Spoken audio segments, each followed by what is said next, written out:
ओम शांति। आजिर प्रातः मुरली 3-3-26 बाबा कहते मिठे बच्चे तुम्हें माने हेल रूप बसंत अर्थात योगी एवं ज्ञानी। तुम मुखर सर्वदा ज्ञान रत्न ही बाहर उचित।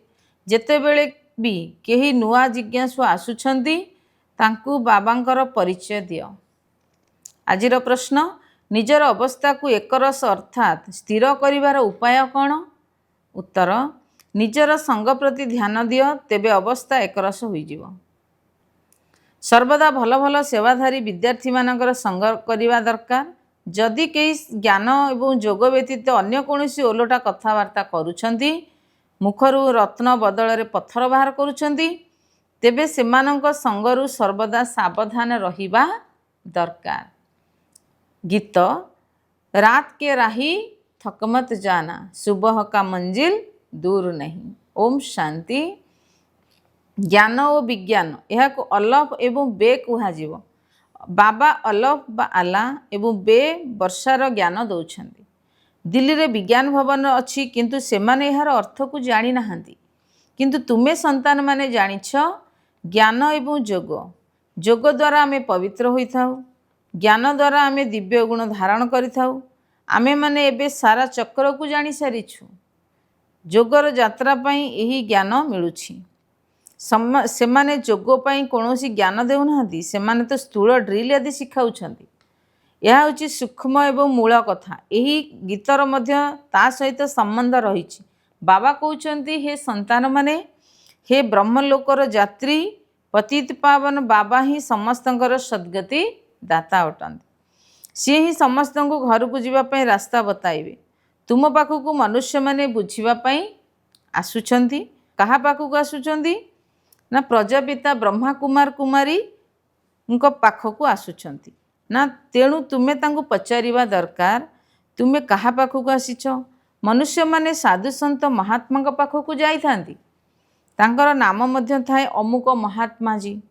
सेहीपरि एठारे तो नाम ही रही प्रजापिता ब्रह्मा कुमार कुमारी। एमिति तो बिके मध्य बहुत अछंती। तेबे तुमे माने तांको पचारिबा उचित कहा पाखक आसीछ। प्रजापिता ब्रह्मा तुमर कौन हेबे? से तो समस्तिंकर पिता अटंती ना। केई केई कहउछंती तुमर महात्मा जी अर्थात गुरुंकर दर्शन करिबु। तेबे तांको कुह तुमे माने गुरु बोली किपरि कहूच? नाम तो प्रजापिता ब्रह्मा कुमार कुमारी रखा जाइछि। तेणु सी आमर पिता हेले गुरु भी गुरु नुहंती। प्रजापिता ब्रह्मा कुमार कुमारी अर्थ एहांकर केही बापा अछंती। से तुमर मध्य पिता हेले। एपरि कुह आमे भी विकेकंकर बापांक सहित मिसिबाकू चाहुछु। प्रजापिता नाम केबे सुनिछ? तांकर एबे एते ढेर संतान संतति रहिछंती। जदि बाबांक विषय जाणीगल तेबे बुझीजिव जे ये बेहदर बाबा अटंती। तेबे प्रजापिता ब्रह्मांकर मध्य निश्चित भाव में केही बापा थिबे। तेणु केही भी आसिले तांकु पचार जे तुमे कहा पाखक आसीछ। बोर्ड ऊपर कौन लेखा होईची? जेहेतु एते ढेर सेंटर रहिची तेबे ब्रह्मा कुमार कुमारी अछंती। तेबे पिता मध्य तो निश्चित थिबे ना। गुरु तो होई परिबे नहीं। प्रथमे तो एक कथा बुझी जानतु जे यह आमर घर अटे। सेमानंक बुद्धिरु बाहरु जे मु कोनोसी एक परिवार को आसीछि। आमे प्रजापिता ब्रह्मा कुमार कुमारी प्रजापिता ब्रह्मांकर संतान अटु। तेबे तुमे माने मध्य निश्चित भाव में तांकर संतान होइथिबे।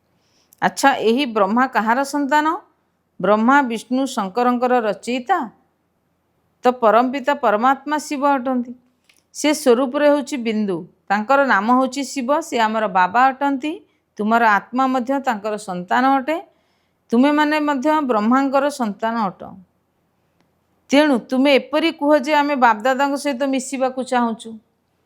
तांको एपरि बुझाइबा उचित जहा द्वारा तांकर बुद्धि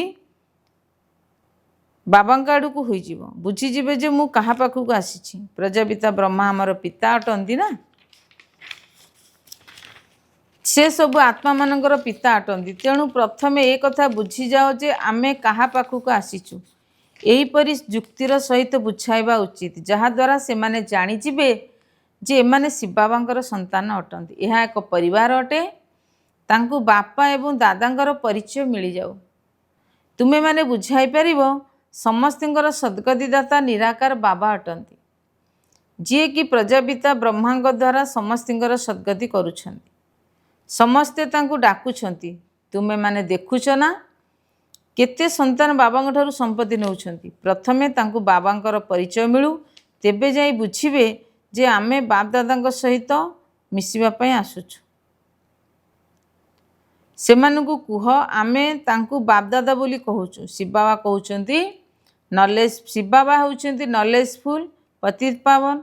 पुणी बुझाइबा दरकार जे निराकार भगवान समस्तिंकर सद्गति दाता, से ही ज्ञानर सागर।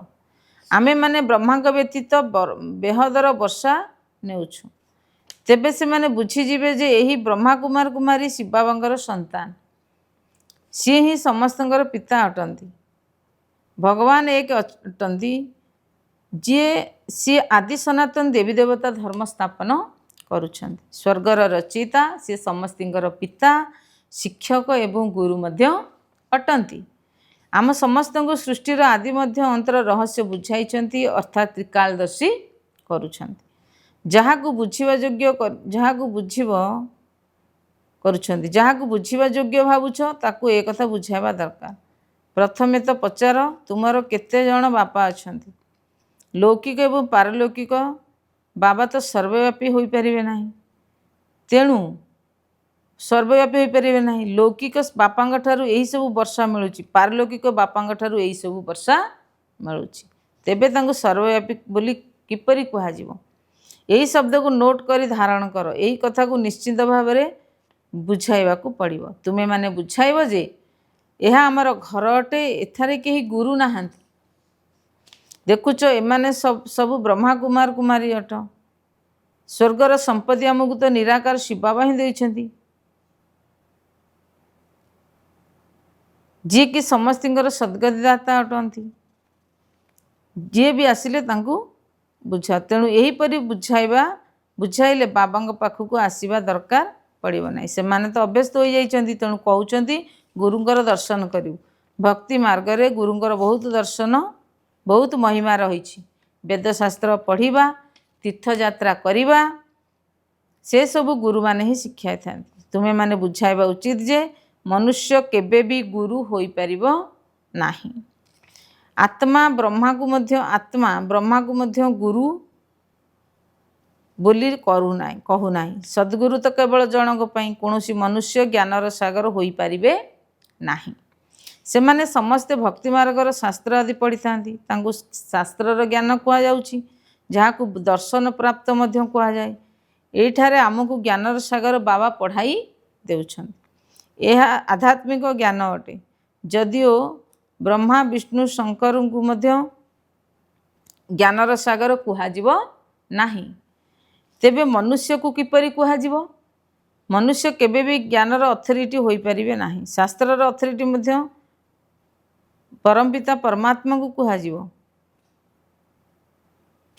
परमात्मा ब्रह्मांग द्वारा सबु वेदशास्त्रर सारांश बुझाउछंती। हाँ नाहांती, तेणु वर्षा केउठारे मिलिबो? बेहदर बाबांग ठारु। यह होली एवं धुरिया हैला ना, बाबा मनमना भावर मंत्र ज्ञान दौछंती। तेणु यही ज्ञान विज्ञान हैला होली और धुरिया।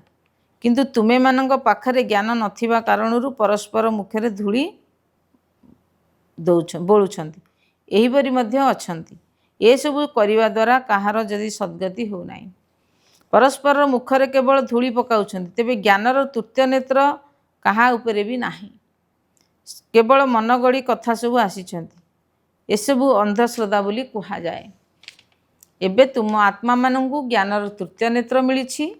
तुमे संतान मानंकु बाबांग ठारु वर्षा प्राप्ति पाई राय देबाकु हबो। तेबे से माने जानी परिबे तुमे माने एही वर्षा ब्रह्मांग द्वारा नेउछ, आउ कहा द्वारा एही वर्षा मिली परिबो नाही। प्रजापिता ब्रह्मांकर होली सबु सेंटर यही नाम लेखा जाइछि। जदि गीता पाठशाला लेखिबो तेबे केवल साधारण कथा होइजिवो। एबे तुमर बीके नाम लेख, तले तो बाबांकर परिचय देवा उचित। मनुष्य मनुष्य माने तो बीके नाम शुणी डरी जाउछंती सेथिपई गीता पाठशाला नाम लेखुछंती किंतु एथिरे डरिवार कौनसी कथा नहीं। सेमानकु कुह यह होची घर तुमे जानिछ कि काहाकू तुमे जानिछ कि काहा घर को किंतु एथिरे करिवार कौनसी कथा नहीं।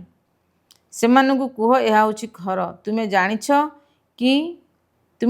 कि काहा ऊपर को आसीछ काहा घर को आसीछ। ये समस्तिंकर पिता होउछंती प्रजापिता ब्रह्मा। भारतवासी प्रजापिता ब्रह्मा को मानुछंती क्रिश्चियन माने मध्य मानुछंती जे आजी हब एवं सृष्टि को आसीथिल बुझुछंती जे आजी देव एवं यही सृष्टि के आसीथिल जहाँकर ही मनुष्य वंशावली रही। बाकी सेमाने ख्रीष्ट को ही मानिबे सेमाने ख्रीष्ट को मध्य बुद्ध पिता बोली कही थांती तांकर वंशावली चली ना।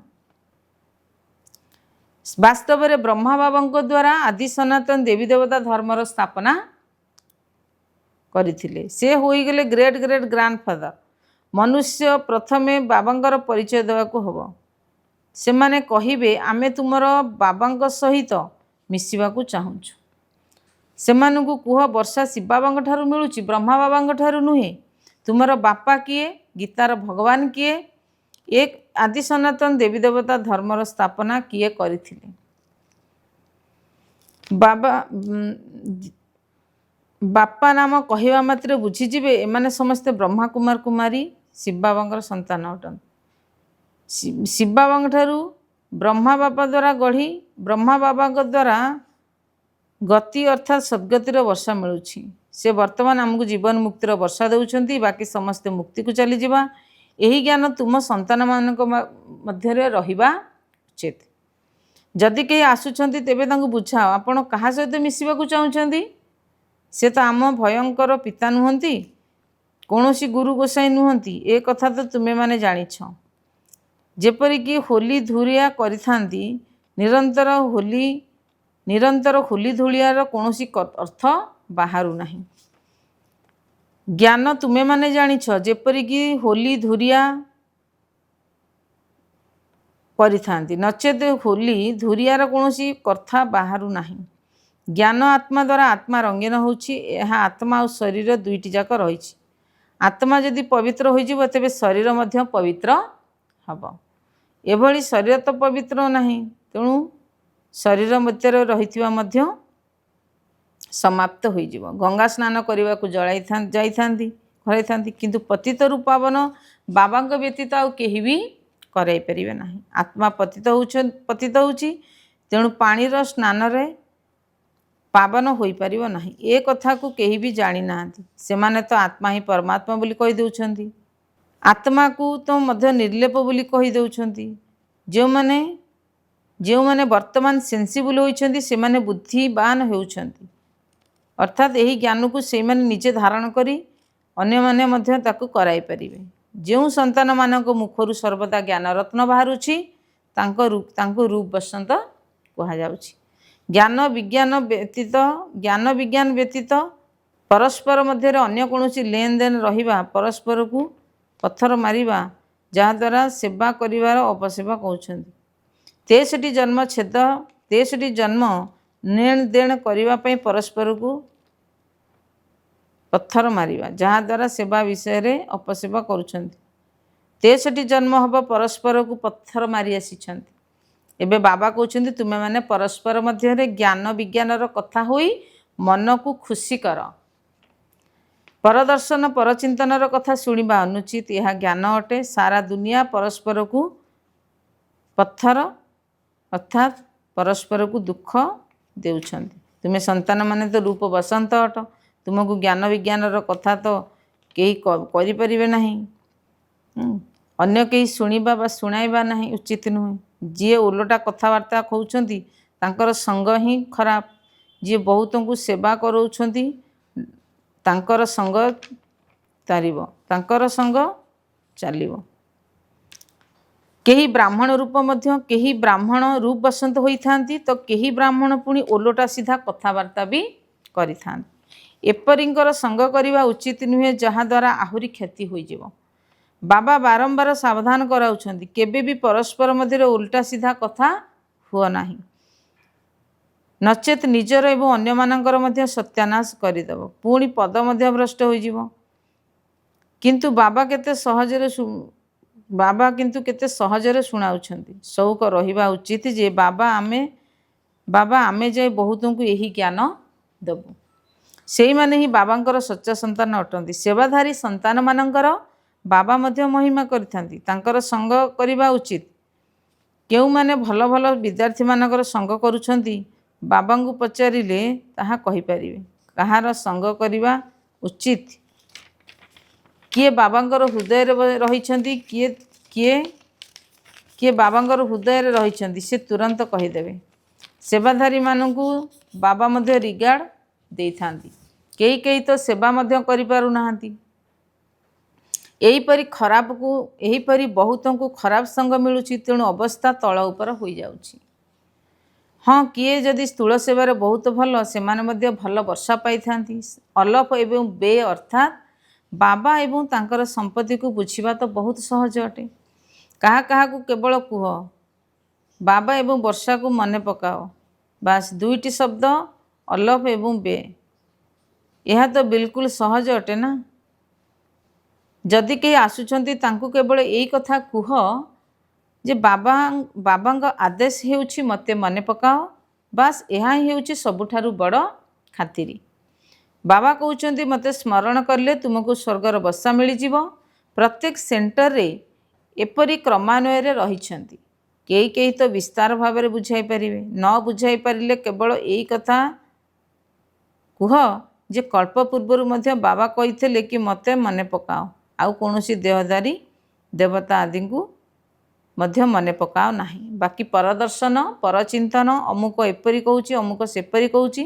किछि हेले भी कर नाही यही बाबा तुमको होली एवं धुरियार अनुभव कराउछंती बाकी रंग आदि लगाइबा मध्य आसुरी मनुष्य मानकर काम जदि केही कहार ग्लानि शुणाउछंती तेबे शुणिबा उचित नुहे बाबा केते भल कथा शुणाउछंती मनमना भव मध्याजीव भव केही भी आसिले तांको एही कथा बुझाओ शिव बाबा समस्तिंकर पिता से कहउछंती मते मने पकाइले स्वर्गर वर्षा मिल जिवो से ही गीतार भगवान अटंती मृत्यु सम्मुख रे उपस्थित तेणु तुमे मते मने पकाइले स्वर्गर वर्षा मिल जिवो बाबांकर स्मृति देवा यह होची महान मंत्र जहा द्वारा राजधानी तिलक मिल जिवो एवहा केते सहज कथा बाबा को स्मरण कर एवं कराओ तेबे बेड़ा पारी होई जिवो। अच्छा धारणा पाई मुख्य सारांश 1 नंबर सेंसिबल अर्थात ज्ञानवान होई समस्त को बाबांकर परिचय देवा को हम